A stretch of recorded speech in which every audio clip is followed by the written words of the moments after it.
कोई डॉक्टर है तो वो मैथ्स का टीचर नहीं बन सकता है, ऐसा कहना अब बिल्कुल भी गलत होगा। Hello everyone, welcome back to my channel as Dinisha Sharma. So family, I hope you all are very good. In today's video, we will discuss our latest, updated and new education system. Family, मुझे पता तो चली गया होगा कि आप लोगों को इस चीज़ के बारे में नॉलेज मिल गई होगी, लेकिन अगर आप एक स्टूडेंट हैं और इसी के साथ साथ अगर आप पेरेंट्स हैं तो आपके लिए इसकी बारीकियों को समझना सबसे बड़ी बात है, क्योंकि आने वाले टाइम में पेरेंट्स के साथ साथ बच्चों को भी अपनी एजुकेशन सिस्टम के बारे में सारी नॉलेज होनी चाहिए। इसीलिए मैंने इस वीडियो में आपको 10 पॉइंट दिए हुए हैं, जिसके थ्रू मैं आपको पूरी new and latest education system के बारे में हर एक छोटा छोटा पॉइंट बताऊंगी, जो आपके लिए बहुत ही ज़्यादा बेनिफिशियल रहेगा। अगर आप एक पेरेंट्स हैं तो आपके लिए भी ये वीडियो इंपॉर्टेंस उतनी ही है जितनी एक स्टूडेंट के लिए, क्योंकि स्टूडेंट के साथ साथ पेरेंट्स को भी ये पता होना चाहिए कि उनके बच्चा यानी कि जो उनका बच्चा है वो किस स्टेज में है। क्योंकि फैमिली, आपको मैं बता दूं कि अब जो हमारा एजुकेशन का सिस्टम था वो पूरी तरह से चेंज हो गया है। तो अब मैं आपको 1 बाय 1 पॉइंट करके ये सारी डिटेल में नॉलेज दूंगी कि क्या क्या चेंजेस हमारी एजुकेशन सिस्टम में हुए हैं। अगर आप मेरे चैनल पर नए हैं तो फैमिली मेक श्योर मेरे चैनल को सब्सक्राइब ज़रूर कर दें। इसी के साथ साथ अगर आपको मेरी वीडियो पसंद आती है तो मुझे एक थम्स अप ज़रूर देते हैं, यानी कि वीडियो को लाइक ज़रूर कर दें।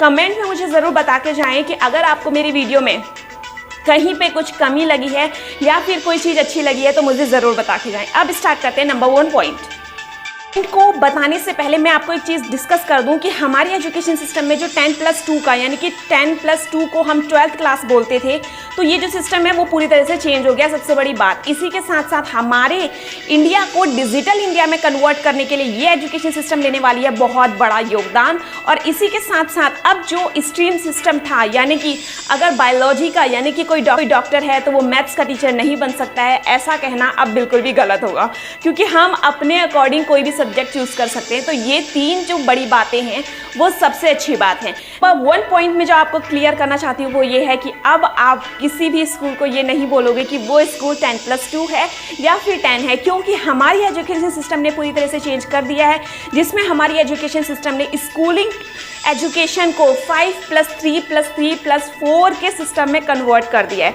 इन दी फर्स्ट में मैं बताने वाली हूँ नंबर 1 यानी कि 5 वाले पॉइंट को। फैमिली, आपको पता ही होगा, नर्सरी, यूकेजी, एलकेजी आप कोई भी स्टार्टिंग की 3 क्लासेस ले सकते हैं, और फर्स्ट और सेकंड इन 5 क्लासों को जोड़कर स्टार्टिंग का जो पॉइंट है वो है फाउंडेशन सिस्टम, जिसमें बच्चा एक खेल के रीज़न से यानी कि एक खेल के ज़रिए अपने फ्यूचर के गोल को डिसाइड करेगा, उसे किस चीज़ में इंटरेस्ट है। जितनी भी चीज़ें होंगी वो एक्टिविटीज़ के बेस पे होंगी।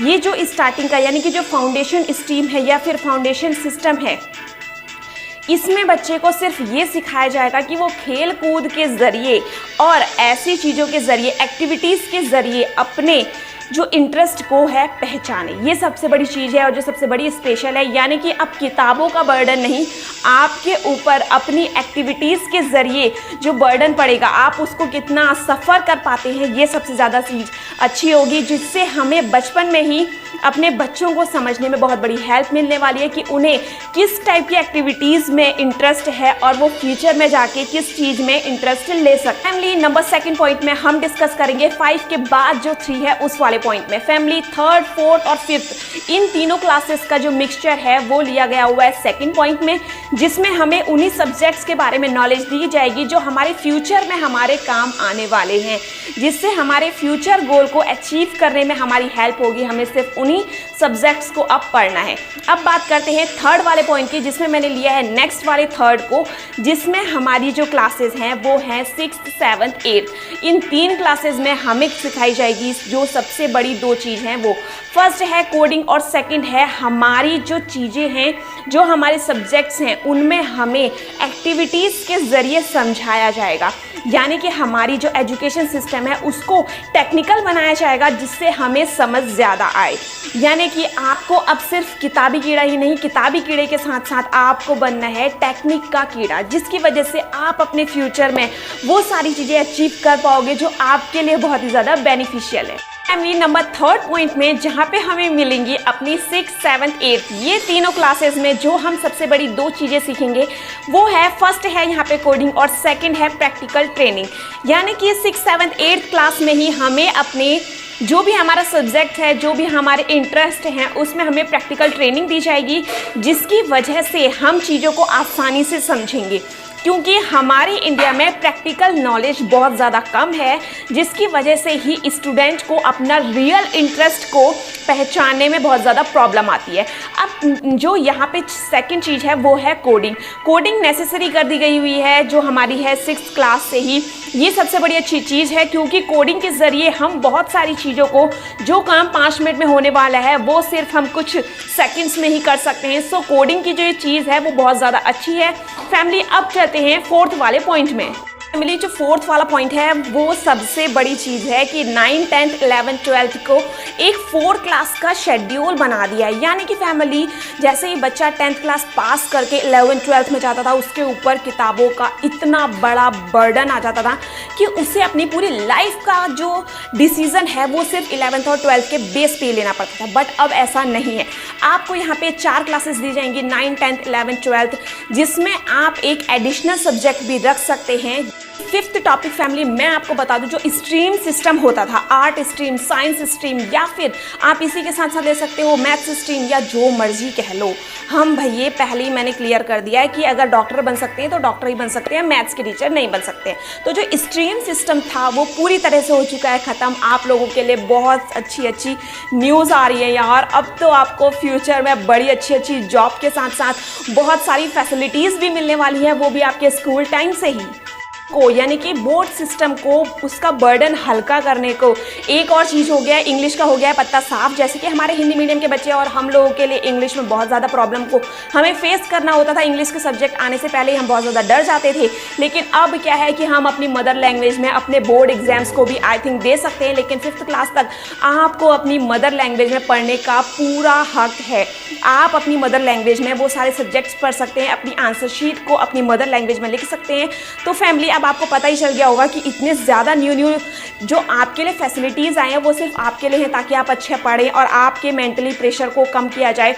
नंबर 7 पॉइंट में मैं आपको बता दूं कि आप कर सकते हैं अब इंटर्नशिप। अपनी एजुकेशन के साथ साथ आप अगर किसी और सब्जेक्ट में, किसी और फील्ड में, या फिर किसी और लाइन में अगर इंटरेस्टेड हैं तो आप वहां पे इंटर्नशिप भी कर सकते हैं, जिसकी वजह से इन फ्यूचर में आप अपने डिसीजन को चेंज कर सकते हैं एंड अपनी इंटर्नशिप के जरिए जो आपको सर्टिफिकेट या फिर डिप्लोमा जो भी मिला होगा उसके जरिए अपने फ्यूचर गोल को अचीव कर सकते हैं। ये आपके साथ साथ एक चीज़ और बता दूँ कि रट्टू तोता बच्चों का हुआ सफाया। जी फैमिली, नंबर 8 पॉइंट में मैं आपको ये बताना चाहती हूँ कि 9 से लेकर 12 तक का सेमेस्टर सिस्टम हो जाएगा। पहले क्या होता था कि पूरे बच्चे जो होते थे, जितने भी बच्चे होते थे, वो पूरे साल भर नहीं पढ़ते थे, लेकिन एग्ज़ाम आने से 2-3 पहले ही मंथ में वो इतना ज़्यादा रट लेते थे चीज़ों को कि वो एग्ज़ाम में अच्छे नंबर ले आते थे। बट अब ऐसा बिल्कुल भी नहीं होगा। 9th क्लास से ही आपको सेमेस्टर सिस्टम दे दिया जाएगा, जिसमें आपके 2 बार एग्ज़ाम होंगे और दोनों एग्ज़ामों के आंसर शीट या फिर रिजल्ट के बेस पे ही आपका मैनुअली एक रिजल्ट निकाला जाएगा, जिससे आपको पूरे साल भर पढ़ाई करनी होगी। और सबसे बड़ी चीज़, ये जो पढ़ाई होगी वो प्रैक्टिकली होगी। आपकी हर एक एक्टिविटीज़ पर, आपकी हर एक छोटी छोटी एक्टिविटी पर नज़र रखी जाएगी और उसी के आधार पर आपका एक रिज़ल्ट तैयार किया जाएगा। तो ये तो जाहिर सी बात है कि अब सिर्फ रटने वाले बच्चों के ही नहीं, जो पढ़ने वाले बच्चे हैं या फिर जिनके पास एक्टिविटीज़ है और इसी के साथ साथ नॉलेज है, उन बच्चों के भी काफ़ी ज़्यादा अच्छे मार्क्स लाने के चांसेस बढ़ सकते हैं। नंबर 9 वाला पॉइंट जो है वो सबसे बड़ा धांसू पॉइंट है, क्योंकि आप अपनी मार्कशीट खुद बनाएंगे। अगर मैं आपको बता दूं कि अगर आपकी मार्कशीट में आपको अपने खुद के लिए मार्क्स देने का मौका मिला तो जाहिर सी बात है हम लोग तो सब 10 आउट ऑफ 10 ही देंगे। लेकिन फैमिली, इसी के साथ साथ आपके फ्रेंड्स भी आपको मार्क्स दे सकते हैं। क्लास में आपका क्या बिहेवियर है, यानी कि हमारी मार्कशीट भी अब कुछ चेंज आएगी, जिसमें आपकी एक्टिविटीज़ और बिहेवियर, जो चीज़ सबसे ज़्यादा ज़रूरी है फ्यूचर में काम आने वाली, क्योंकि सिर्फ रटने से ही काम नहीं होता है। आपके पास नॉलेज भी होनी चाहिए, एबिलिटी भी होनी चाहिए, आपका बिहेवियर भी सही होना चाहिए और इसी के साथ साथ आपका जो माइंड का वर्क है, काम करने का तरीका है, वो डिजिटल होना चाहिए। यानी कि आपको कुछ टेक्निक से रिलेटेड कुछ ऐसी नॉलेज भी होनी चाहिए जो आपके फ्यूचर में आपको एक अच्छी जॉब और आपको एक अच्छा फ्यूचर दे सके। आपने देखा होगा कि बहुत सारे बच्चे ऐसे होते हैं जो बहुत ज़्यादा अच्छे होते हैं, लेकिन 12th जैसे ही रिजल्ट एग्ज़ाम देने का टाइम आता है, उनकी हो जाती है तबीयत ख़राब, रिजल्ट हो जाता है बहुत ख़राब, उनको कहीं भी अच्छे कॉलेज में एडमिशन नहीं मिलता है। हालांकि उनकी 10th में 11th में फर्स्ट पोजीशन होती है, लेकिन 12th में कुछ ऐसी प्रॉब्लम आने की वजह से, या फिर आप कह सकते हो कि फैमिली प्रॉब्लम आने की वजह से वो अपने एग्ज़ाम देने में थोड़ा सा चूक जाते हैं, या फिर वो कुछ ऐसा मेंटली डिस्टर्ब रहते हैं कि वो अपने एग्ज़ाम को कवर अप नहीं कर पाते हैं, और जिसकी वजह से बहुत सारे सुसाइड भी होते हैं। फैमिली, हमारी गवर्नमेंट ने जो लास्ट वाला स्टेप मैं आपको बता रही हूँ वो बहुत ही ज़्यादा अच्छा है, जो आपके बच्चों को एक और चांस देगा, यानी कि कॉमन एप्टीट्यूड टेस्ट। फैमिली, मैं आपको बता दूं कि अगर आपके 12th में कम मार्क्स हैं, आप अपने एक किसी ऐसे कॉलेज में एडमिशन लेना चाहते हैं जहाँ पे आपकी परसेंटेज के अकॉर्डिंग ही आपको एडमिशन मिलेगा, तो आपको घबराने की बिल्कुल भी ज़रूरत नहीं है, क्योंकि हमारी गवर्नमेंट ने जो लास्ट वाला स्टेप दिया हुआ है उसमें यह है कि आप ये जो कॉमन एप्टीट्यूड टेस्ट है, यानी कि आप इसे CAT टेस्ट भी बोल सकते हैं, इसके अकॉर्डिंग आप 12th पास आउट होने के बाद जब आप एग्ज़ाम में जाते हो, यानी कि कॉलेज में एडमिशन लेने के लिए जाते हो, तो आप उससे पहले ये टेस्ट दे सकते हो, और जितने मार्क्स आपके इस टेस्ट में आए रहेंगे वो आपकी रियल मार्कशीट के साथ, यानी कि 12th की मार्कशीट के साथ ऐड होके आपके उस कॉलेज में जाएंगे। अगर आप कैपेबल होगे तो आपका एडमिशन इजीली हो जाएगा। सो फैमिली, आई होप कि आपको न्यू अपडेटेड एंड लेटेस्ट जो हमारी एजुकेशन सिस्टम थी उसके 10 पॉइंट समझ आ गए होंगे, जो आप अगर स्टूडेंट हो तो भी आपके लिए बेनिफिशियल है, आप पेरेंट्स हैं तो भी आपके लिए बेनिफिशियल है, क्योंकि बच्चों पे अब किताबों का बोझ नहीं, अब पड़ेगा नॉलेज का बोझ। अगर आपके बच्चे के पास अच्छी नॉलेज है, अच्छा बिहेवियर है, अगर आपका बच्चा एक्टिव है या फिर टेक्नोलॉजी से रिलेटेड करता है, टेक्नोलॉजी में इंटरेस्ट है, तो फ्यूचर में आपके बच्चे के लिए बहुत ज़्यादा स्कोप होने वाला है। सो फैमिली, आई होप कि ये वीडियो आपके लिए बेनिफिशियल रही होगी। अगर बेनिफिशियल रही है सो मेक श्योर वीडियो को लाइक ज़रूर कर दें, चैनल को सब्सक्राइब ज़रूर करके जाइएगा।